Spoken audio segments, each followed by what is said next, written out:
Okay. Yeah. I do too. I do too. All right, we're ready. That's the run from the high school. All right. I'd like to go ahead and call this meeting of the Madison Public Schools Board of Education to order. Please rise for the pledge of allegiance. I pledge allegiance to the flag of the United States of America, to the republic for which it stands, one nation, under God, indivisible, with liberty and justice for all. Okay. Seth is traveling, so I'm in his stead this evening. We do not have any members of the public, so we'll skip over our next item of school community session, straight to the superintendent's report. Yes, thank you.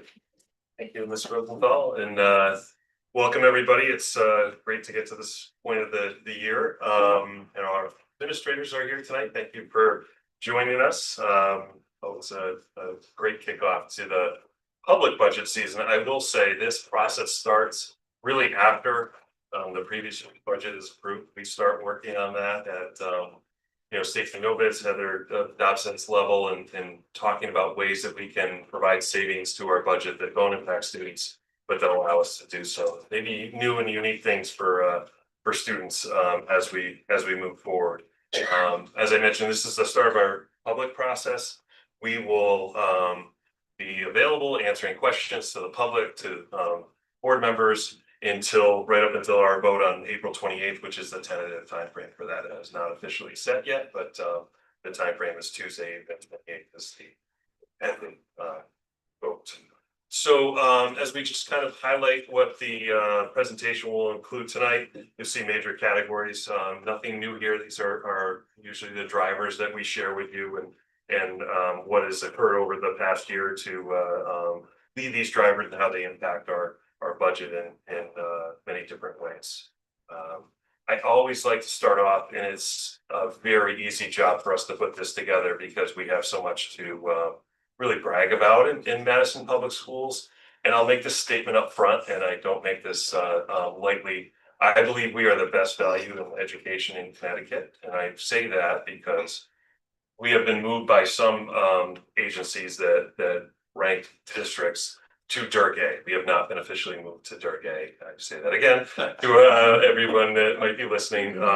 We have not been officially moved to DERG A, but when we are looked at by some agencies, we are put into DERG A, which is the highest ranking districts in Connecticut. There's not one outside of Fairfield County, so we would be the only one in that consideration of districts.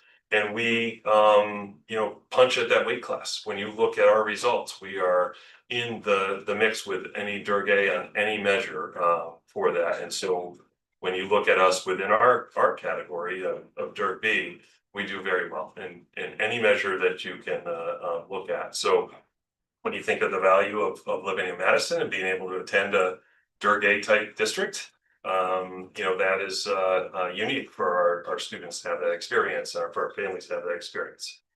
When we look at our results, we thought we had really ramped a high level for SAT a year ago, and we were able to improve on that. Our SBAC scores, you see the results of that, grades 3 through 8, number 4 in the state, and number 5 in the for ELA, and number 5 in the state for math.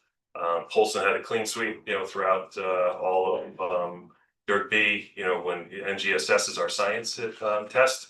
And so just incredible work from them to move from, an area that was not in the top 10, even within the DERG, but they moved, to number 1 in the DERG with their work on NGSS, and their math and language arts are equally incredibly strong on that. We are unapologetically a sports town, and so I do like to show that 6 CIAC championships. There are high schools in Connecticut that don't have 6 in their history. We achieved that in a year, and so it's really incredible work. SEC is a very competitive conference. We had 2 championships as well. I can go on with music and arts results as well, and our awards and accolades our students receive in that area, but our time is limited tonight, so I will save that. And you'll see some areas that we're supporting the arts later on. I do like to point out that all this happened last year as we were doing a district reconfiguration.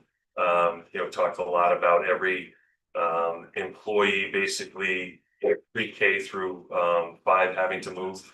So you can think of the disruption going on in those classrooms that was minimized by teachers and administrators as they went through that. But teachers had to box up their materials and move, and the facility staff and the work that they did to make that go smoothly. It was just incredible. So I thank everybody involved in that process and the flexibility of our families and students as that was going on.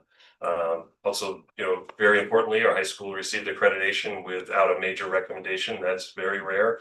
I think we take some of those things for granted. So I like to point out that's a teacher-led process too. So that's not something that administration is just writing a report. They come in and interview teachers and have a lot of work into that. So just so much to be proud of as we go forward. I will get into what makes up these broad category numbers. These are the major 5 categories of our budget. You'll see a different number than you have seen in the past, but I think that we will show to you as we go through this process and over the next 2 meetings as we deal with budget why 4.24 is a strong value for Madison, why that we landed at that level, and the work that we've done to offset a potentially higher number and where that ranks. I shared last year we were one of the lowest comprehensive pre-K to 12 district in a budget approved number. We'll show some data on that as we go forward as well. The big driver here is health insurance. It is no surprise to anyone. Our neighbors to the South, Guilford, presented theirs last night. They had a 25% increase in health insurance and 7.13% budget increase. So we are in that area in terms of health insurance, and we're not immune to changes in what's going on nationally and globally for health insurance for our employees.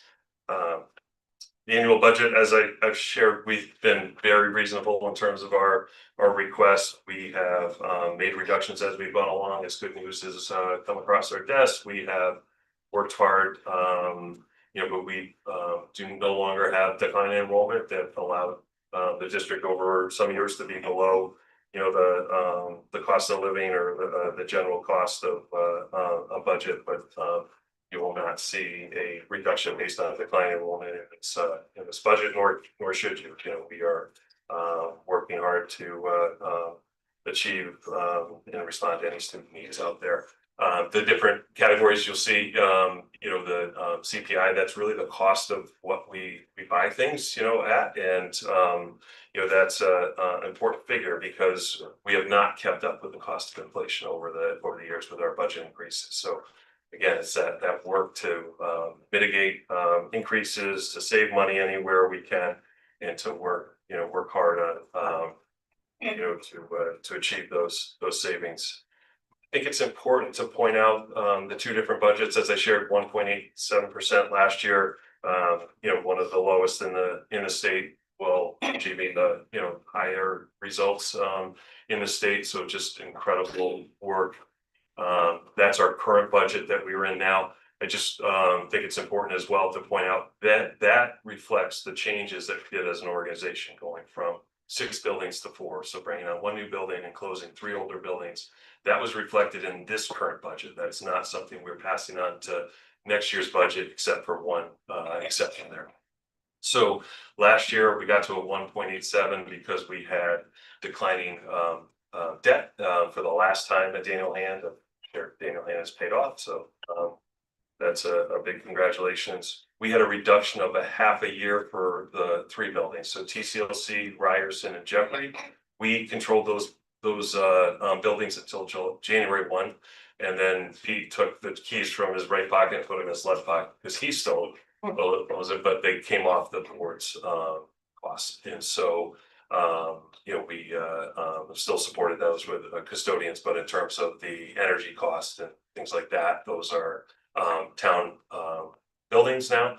We had voted about a year ago to do that, a little bit over a year ago. There had been a lot of discussion. The town had wanted us to make that indication early on, so they knew that what was coming up. We had staffing reductions last year, and then we actually had a decrease in health insurance. So when you look at our health insurance over a 5 or 10 year period, it's really a success story. But on our 1 year blip, it's not quite so much. This year at a 4.24%, no debt savings, as I shared. Regular operating costs. We're in our second year of our biggest contract, our teachers contract, which was approved by the board in the town. We do have some staffing reductions, which I'll get into. I think that there's rationale behind those, not related to enrollment, but really related to inability to fill some positions, and being smart about that and taking action on that. We have a significant increase in health insurance, about 21%. We still have the reduction of the half the year of the building. So last year's budget had half of the year for the 3 buildings, and now we're able to take that out going forward. And then we have an increase at Polson for utilities anticipated for 26-27, because when we bring on air conditioning, we'll have higher energy costs at Polson, but we have been waiting a long time for that. So have staff and students. So we're really excited about that, to be a district that has air conditioning and good HVAC systems in all 4 of our buildings. In terms of operating, contractual increases. So, again, we've seen increases in contracts. We have been, pretty close to the average of making up some ground where we needed to with the teacher's contract, but certainly within the ballpark of what is out there at the state level. We have some reduction in force in para positions that we have been unable to fill for multiple years. So these are positions that we have carried and tried our best and done everything we can to fill para positions, but we have been unable to do those.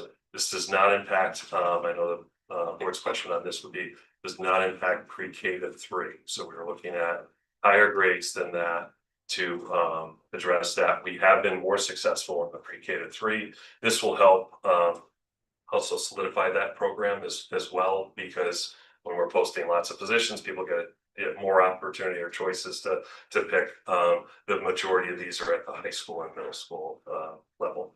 And we knew when we went into the reorganization that we were going to need a year from then 2 more teachers for Neck River for grade 5, an additional teacher probably, we knew at that point probably at grades 1 or 2 based on enrollment for Neck River.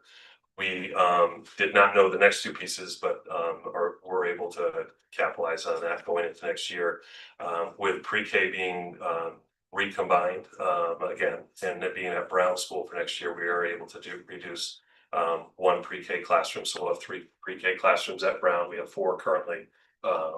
Unknown to us, that's a number of student enrollment that does tend to fluctuate, because we're anticipating what that will look like a year from now.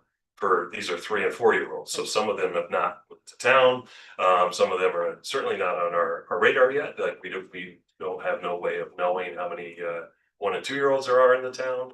We do child find to help identify special ed students, but we don't know all of those cases right now. And then due to enrollment shifts, we're able to reduce a Brown grade 2 teacher. So the net there is 1 new certified staff person, but a reduction of paraprofessionals. Health insurance, this is as I've shared, a 21.5% increase, highest I've seen in my career. Certainly, we are self-insured. This is based on experience. We have had experience in cost increases. So our health insurance consultants tell us that the cost increases alone, if we had the same experience, would be in the 8 to 9% range. So if everything was perfect, we'd still see an 8 to 9% increase we're seeing a 21.5% because of cost increases. As I've shared, Guilford's experience, this is no different than what we're seeing from other districts, other places out there, private industry as well. The good news on this account is twofold. One, that we have had great reserves over the years. Madison is a very well budgeted town. Very conservative in terms of meeting the requirements of what our consultants tell us to do. So we do have a reserve account in health insurance. We have higher than what is the recommended or required level, which is a good thing. We should have that because you don't know when years like this will hit. So working with the town, that our proposal is to use $800,000 of that. That is supported by the first selectwoman and the Board of Finance chair. So we feel very confident that will happen, and we'll take a formal vote. It's not the first time we've done this. We did this years ago, and it won't be the last, I'm sure. But this is what it's there for, to offset insurance costs. So then everybody kind of benefits from that alike. And so I just want to point out that must still be approved. However, the town, as they're building their budget, they also are using a reserve fund. So I feel very confident that that's the right move and will get approved. So as I shared, health insurance is subjected to some pretty large swings. You'll see last time we were really close to this area was 16, 17. Then we've been really down below trend and what other districts have seen for quite some time. Last year, that basically a zero, but then pretty high up this year. So we're addressing that. For employee groups, I always like to share as well. Our employee groups have accepted changes to benefits. We've worked hard on that. They pay out the highest in the state. Our teachers and administrators and other groups pay among the highest in the state, and they're comparable. So they're certainly doing their share and feel the impact of this as well. This is just really unavoidable at this point. Success story that is an increase, but again, not seeing what other districts are seeing, and that's been a trend as well. Working to keep Madison students in Madison public schools, so limiting public and private outplacements that can be very expensive and not always the best scenario for the family or the student. So we have programming for our students to keep them in Madison as best we can, and then also Elizabeth Hagley and her staff work hard to find savings, work with other towns.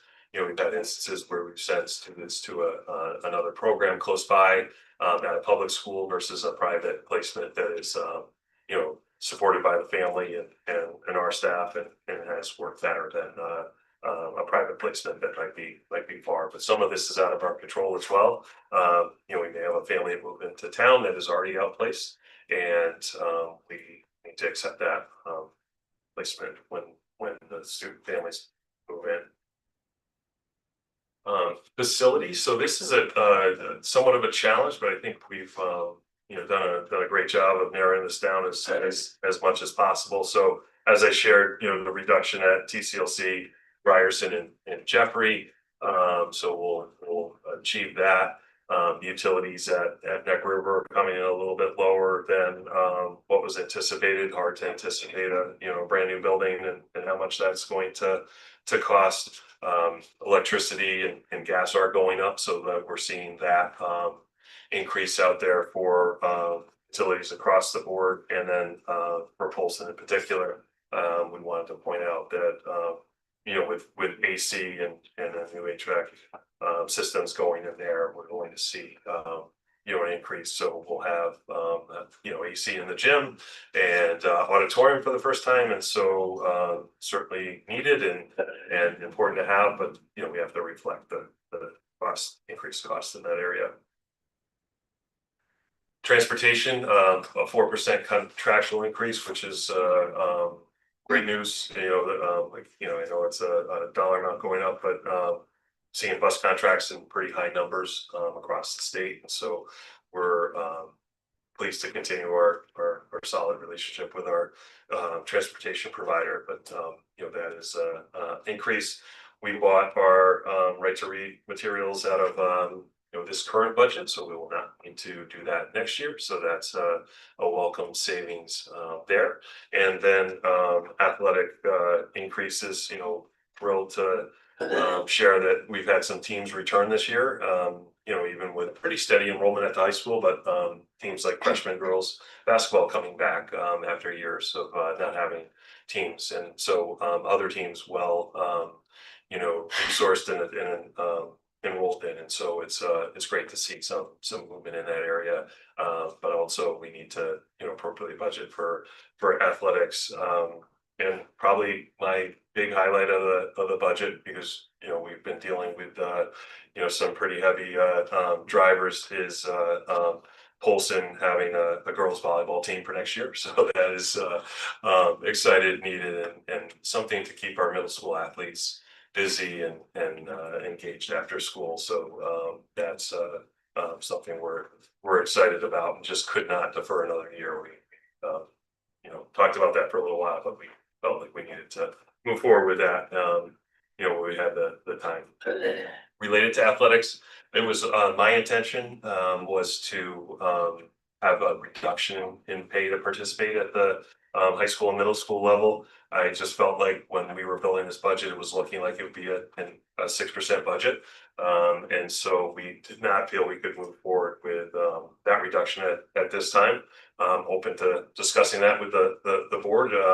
As we move forward, maybe there's potential savings or a different way to accomplish that. But that's something we deferred and would like to keep on the front burner, and if there's the opportunity for that. Music department requests we received in the neighborhood of $150,000. We would look to end of the year funding for that potential. Same with furniture requests. We had also some additional potential elementary teachers. We saw the enrollment projection in this look. It certainly projects like kindergarten is going to come down slightly at Neck River, but that's an area we're going to continue to watch as we move forward for that, and other grade levels at Neck River. We'll continue to watch. Same for Brown. Kindergarten is sometimes hard. I will say this board has been very supportive when we had some type of enrollment spike, whether it's in a grade level or at kindergarten at the entrance area.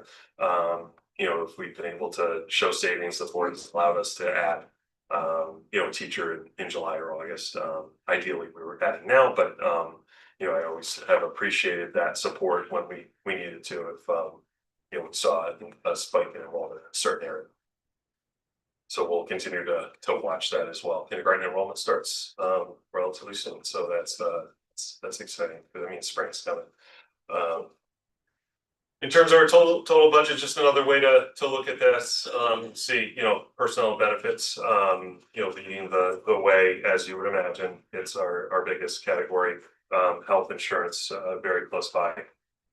To that. That's with the reduction of the $800,000. If it wasn't, we'd be looking at about a 3% just from health insurance. So some pretty big challenges. As we sat and went through this budget, there was lots of discussions on things that we could do or would have liked to done. That deferred list is really just the top deferrals. There was a lot of other things that were brought forward and discussed. As I've shared too, board's been very supportive of, as we receive positive news throughout the year or at the end of the year, being able to use those funds towards needs of the district that weren't able to be funded. So as I close, just again, this is where we stand today. A little bit different than previous years. A lot of previous years, we have asked for the board to vote at the workshop, which is next Tuesday. We would ask that you wait until the last meeting in January. We have one last meeting with our insurance consultant that could impact these numbers prior to the end of January. We may be overly optimistic on that, but would love to be able to show some savings, even if it's minor, that would maybe move that number down a little bit, and not have any impact on staffing or programming. So that's what we are looking at. I will continue to provide you numbers as we know them from other districts. I shared Guilford is at a 7.13%. Our neighbors in Clinton are at 5.88 today. Cheshire's at 8.8%. East Lyme is at 6.79. So we are, with our use of insurance funding, we're at the lower end, and I suspect that we will be, but we recognize how supportive the town has been of us in the past, and supporting needs, and not only our operating budget, but also capital improvement plans. And then also we're very mindful that the town just approved the new elementary school that has been finalized and operating and will be finalized financially in the next coming year. So we're always very mindful of that. I thank the administrators of being very mindful, our teachers as well. So these requests and discussions really do start at the department level, at the teacher level, at the at the schools, and they have discussions of what they need. And our departments work really well. I always give the example of the science department at the high school might need something different this year, and the world language department might defer a need. And they really do work with the budgets as much as possible of what we provided them. So really great work on the part of staff and support. And really what it's about is the people, and the people are driving the budget, but it's the people that really make our district so successful, and so such a great place to be. So we're excited to continue this discussion. We will be ready for questions. Certainly any right now. Never shut down questions, but next Tuesday, our workshop is really when we answer a lot of questions, give the board some time to digest what we shared and think about things. You're always welcome and encouraged to email myself or Zoe or Gail if you have any questions. In the meantime, we'll do our best to compile those and answer it. Stacy is will be available for the workshop. She's the one that can get you the fine details of numbers that might be moving or changing that you'd have any questions on. And then our administrators are here. We'll be here next Tuesday as well to answer any questions programmatically or school related. So again, feel free anytime between that time. We'd love to get the questions in advance, but you're always welcome to next Tuesday night. Something pops in your head, want to ask a question, feel free to do so. I hope you know that. And then even after that, we also do offer opportunity for the public to ask this question. So there's ability through the website to ask questions, and we do get those, field those frequently. And then we'll do our discussions with PTOs and school communities as we go forward. We share this with our employees, get questions from them. So it's really an open dialogue and good process. So I will stop there and see if there's any more questions from the board that we can handle tonight. I just have a comment. So I know in the past, sometimes we would just email questions to you, and I think we've got a couple of new board members. I think I found it to be helpful to send an email and send it to you in advance, so that, because I usually ask for very specific details that you wouldn't have just off the cuff. And so that way it gives you and Stacy, et cetera, time to prepare your answer, and then you have emailed it back to the entire board, and that way we don't make illegal meetings by emailing questions back and forth and responding, but we can send them to you, and then you correlate everything and send it out, and then we're all prepared with not asking a question that someone else has already asked and answered. We would have it in advance. It would answer some of our questions, and then we would bring forward more questions for the workshop. Great.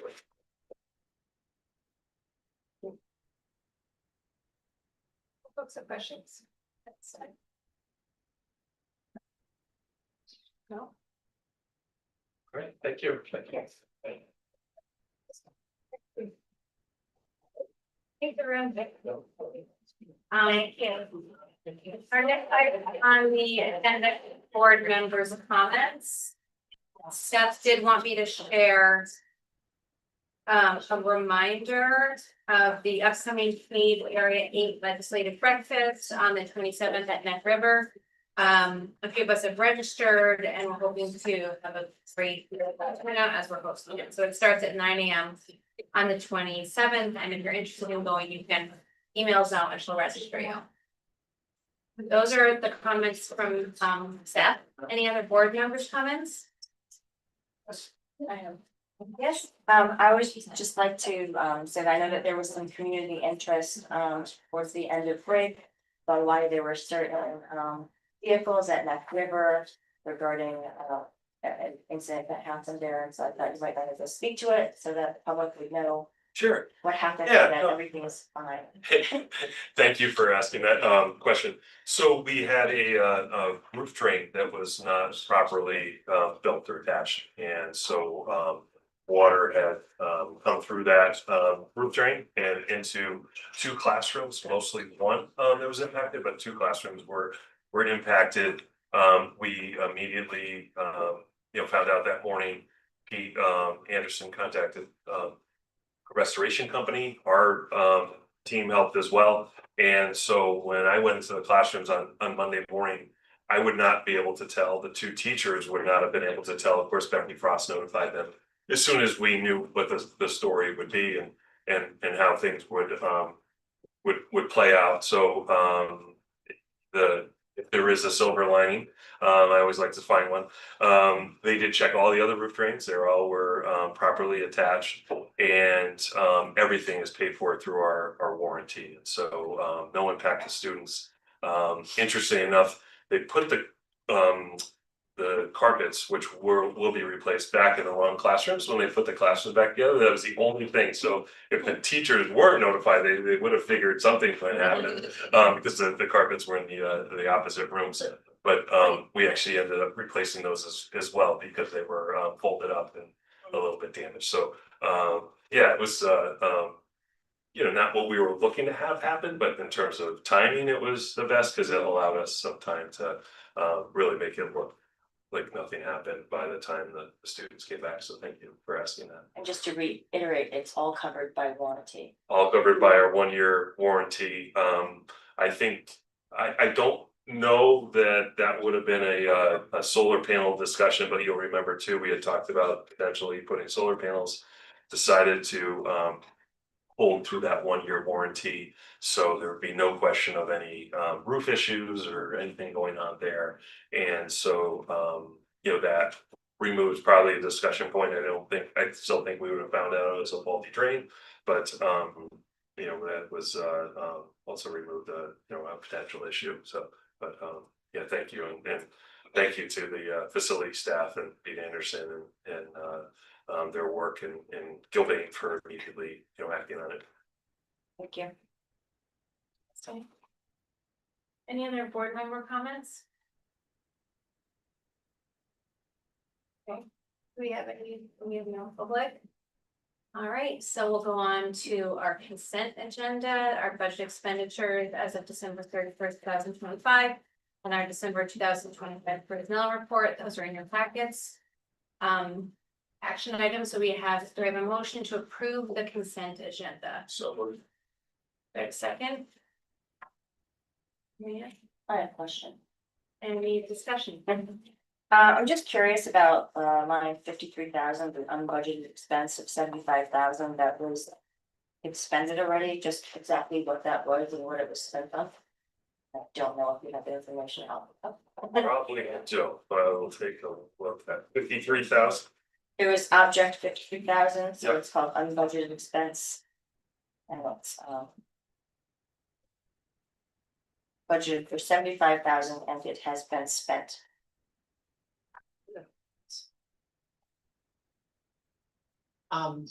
That could be reading materials associated with the state mandate. Yes, I will just confirm that for you, but that sounds like Sounds like that. the amount that was transferred within Gail's budget, but We got Okay. that for you. And I'm just gonna point out to, in case the new members don't know, because it's going to come up in budget. Very first line item, AP testing, 15,000 has been budgeted, and so far nothing has been spent because it's not spent yet for this year. Because that always comes in the spring, it's for the AP, study prep, thank you for the number. Study prep that the teachers volunteer to do for our AP students. And this will be brought up again. Maybe I'll choose. That's the only thing I had said. Thank you.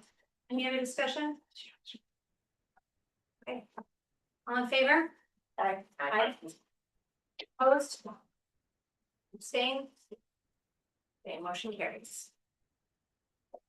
Yeah. Our next item is board committee and liaison updates. First, we have curriculum and student development. Okay, we met this evening, and we had three different areas of information shared. The first is the German exchange program, which is actually they're seeking board approval for this evening. Martin Glasser and Laura Scott came and presented about the German day exchange in Freiburg, Germany. They are leading or co-organizing the program. And it's been operating for several years and so far has involved 120 families to date, which is really kind of cool. The trip logistics include 10 days and 10 nights with students staying with host families. Weekday school attendance and then 5-day excursions. They are scheduled to leave on June 25th and return on July 6th. Or is it 5th? 6, I think. Is it the 6th? Yeah. Okay. Yeah, Costs and chaperone arrangements are estimated per student cost is about $2,200. That's including the nonstop airfare, the meals and luggage, and then the host family provides full board for one chaperone, while the other chaperone covers the which is 50% of the accommodations and personal food for themselves. And both Laura and Martin will be attending, going on that trip. Typical group size is about 14 to 20 students. The inbound group had about 20 girls in October, which were housed here in Madison by 19 families. And they said it was a very successful time here and students are lovely and the families are lovely as well. In terms of safety and operations, one of the questions was asked about what happens if one of our students doesn't feel safe. And there are, the organizers carry school cell phones and maintain direct parent contact at all times. German teachers assist on the other end. Students may be relocated if housing is unsuitable, but all of it is kept up with the 2 chaperones that are there in country and also through contact through the school cell phones. So they're hoping for board approval this evening. The second presentation was on School Links. There was a rollout. This is the second year after a 1-year pilot. School Links will be replacing Naviance, which anybody who has a student who graduated anytime before last year knows all about Naviance and its hiccups and difficulties for all involved. And so, of course, we're always looking to improve our student experience and our parents' experience. So School Links was adopted and after a 1-year pilot last year. It is the main guidance and counseling tool that's used throughout our middle and high school.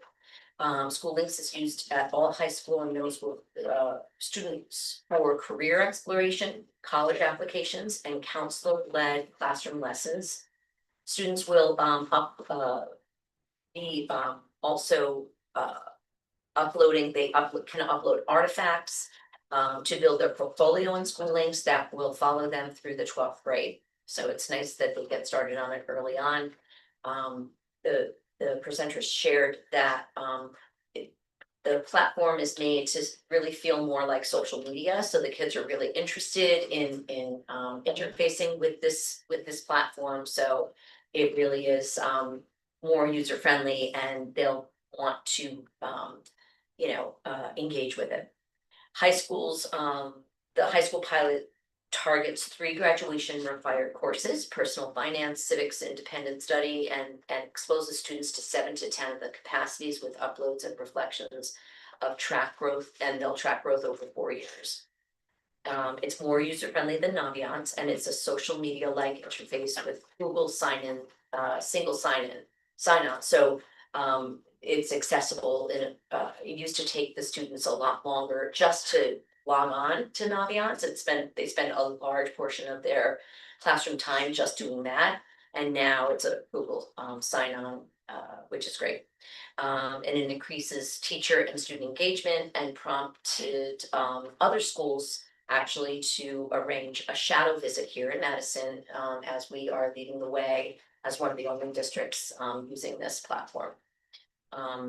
Always ahead of the curve. The next presentation was adjacent to what I just talked about with School Links. It is the Mastery Transcript and AI Mastery Transcript Consortium.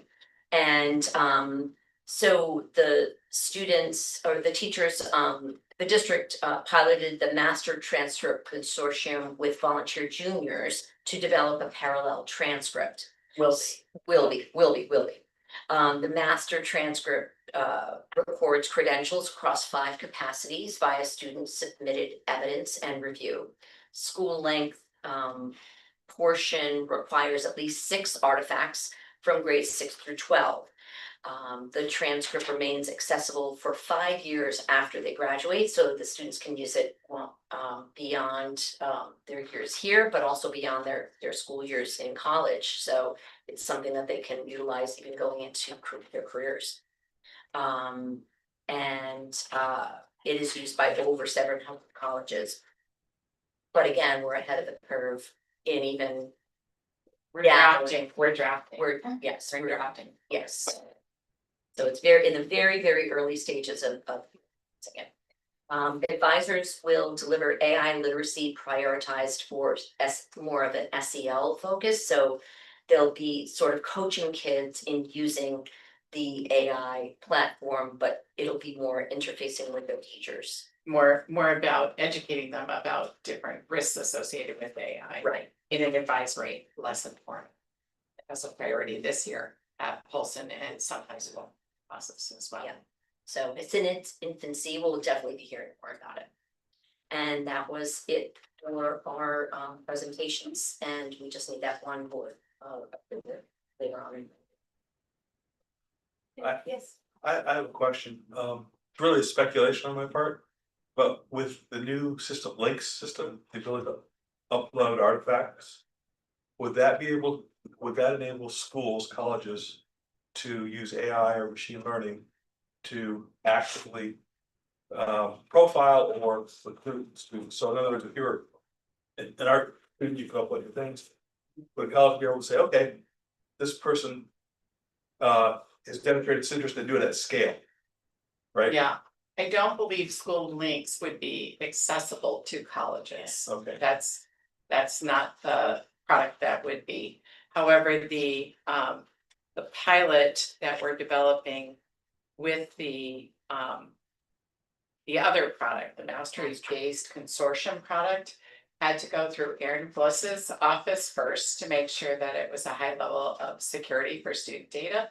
And the criteria wasn't there right now, but they have been enthusiastic in putting in the criteria that we demand before we would activate that product.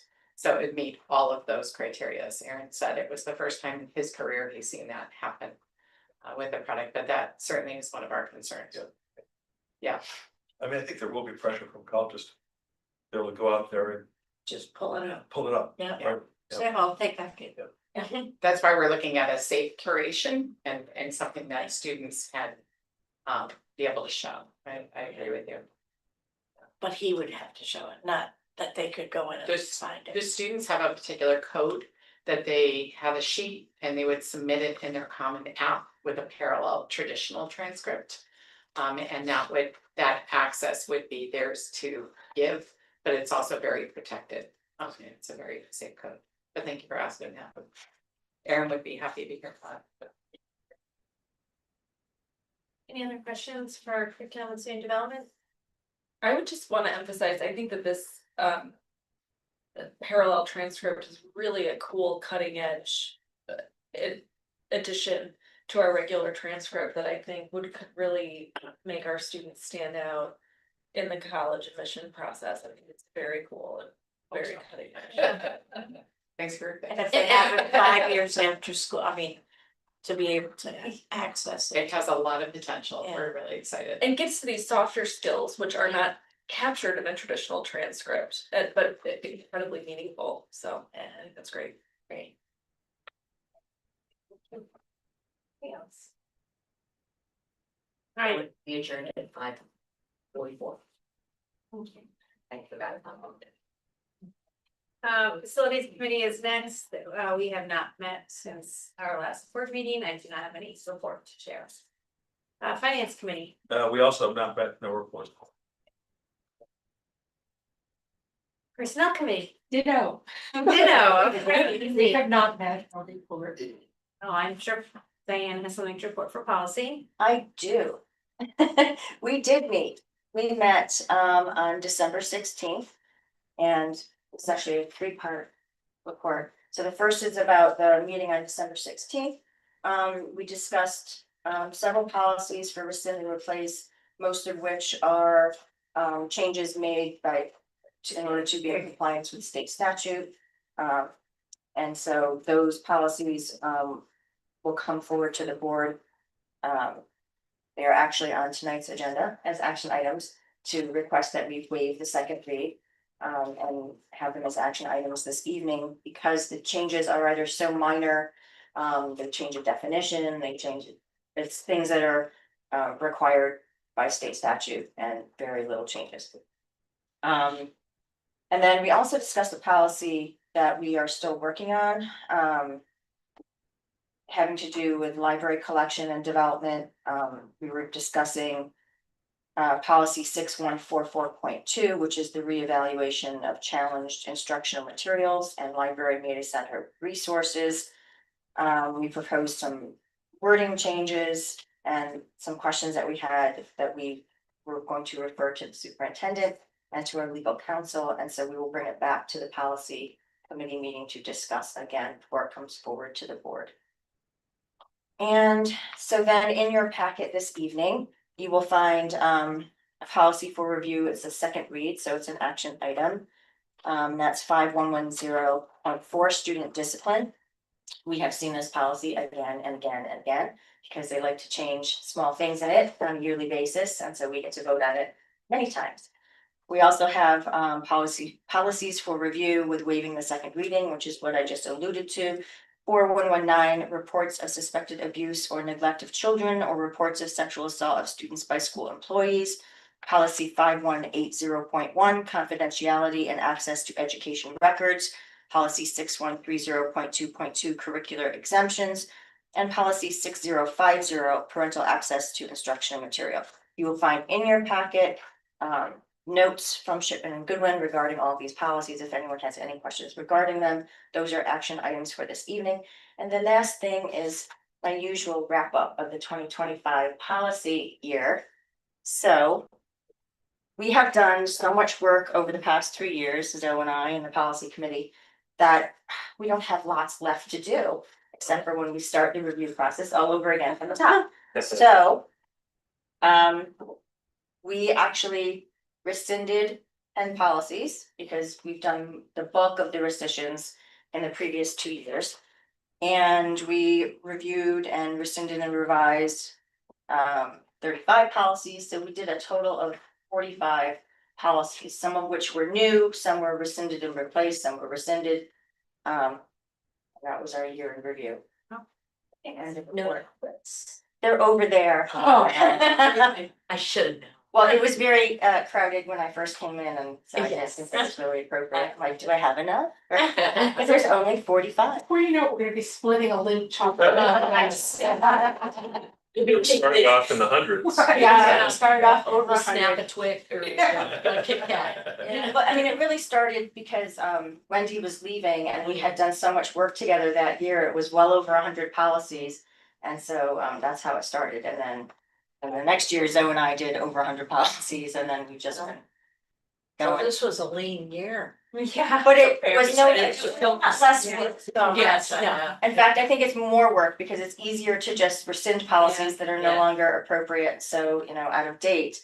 And now, Really cleaning it up. it's everything is just reviewing, revising, readopting. So anyway, I did find a few that we need to work on though. So you can't keep the whole bag and stuff. Well, we're very lucky to have you. To share, thanks you very Yeah. much. So thank you to Zoe and the policy committee. And that's the end of my Thank report. you. Thank you. Any questions or comments, for policy committee? Yes, thank you. Yes. Chair, so for your work. All right, next we have learn liaison, Galen.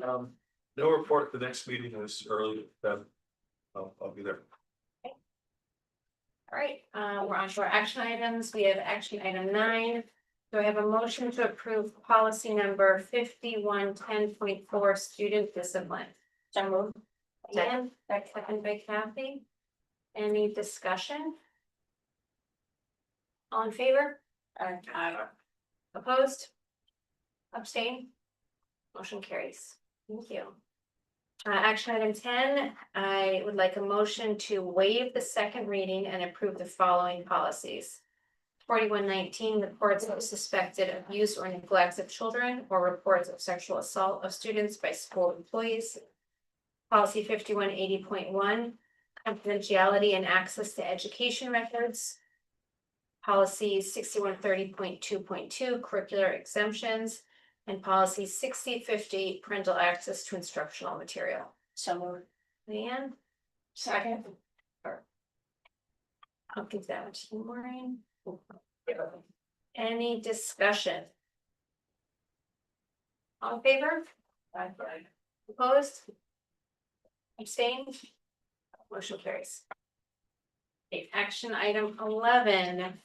I would like a motion to approve a donation from Steady Photography to Neck River Elementary School in the amount of $3,208.50 for staff development. Diane? Second. Jeff. Any discussion? So this is just a. Okay, like. Yeah, they're very generous. They do the school photographs and then they give money back for the schools to do things. They do a really nice job, throughout the district. Questions or discussion? Thank you. Okay. All in favor? Aye. Opposed? Abstain? Motion carries. Action item 12, I'd like a motion to approve a donation from Steady Photography to Polson Middle School in the amount of $2,316.10 to support student activities. So moved. Diane? Second. Second, Maureen. Any discussion? Thank you. Thank you. Ben? So steady. Okay, all in favor? Aye. Aye. Opposed? Abstain? Motion carries. Action item 13, I would like a motion to approve a donation from the Madison Foundation to Daniel Hand High School in the amount of $10,000 for the spring 2026 International Bermuda trip. So moved. Diane? Second. That. Any discussion? So that our Madison Foundation. It's giving funds to offset the cost of the trip for students. That's Yeah. very generous. Really generous. So just out of curiosity, if something happens to this Bermuda trip, like, I don't know, hurricane, something, and they decide not to go there, will the money follow them or will they take the money back? How does that work? I think it would depend if they find another location to go to or something like that, which is often what they'll do. You know, I would imagine they would continue on. If the trip never happened, I think students would get refunded and the Madison Foundation would get refunded is how I would see it happening, yeah. Any other discussion? Okay, all in favor? Aye. Opposed? Abstain? Motion carries. Action item 14, I would like a motion to approve the minutes of the December 9th, 2025 Board of Education meeting. That's. See any discussion? All right, all in favor? Aye. Opposed? Abstained? Motion carries. Any future agenda items? No, but are we gonna insert a motion for the approval? Oh, yes, we need to assert. That- No, we don't, you can wait till the 27th. We can? Yes. Okay, They're not perfect. Yeah, Okay, typically, okay, okay. we don't typically go back to In it. Germany. yeah, just in case you have more questions or something, yeah. What's this name? The curriculum committee received a presentation on the Germany exchange trip. Oh, And so that is such a different trip than the other ones. They're not under that timeframe, but it was said that we can wait till the next meeting. Thank you. Thank you. Any future agenda items? Do I have a motion to adjourn? So moved. Do I have a second? Second. And for Lisa? Any discussion? All in favor? Opposed? Same. Right, we're adjourned at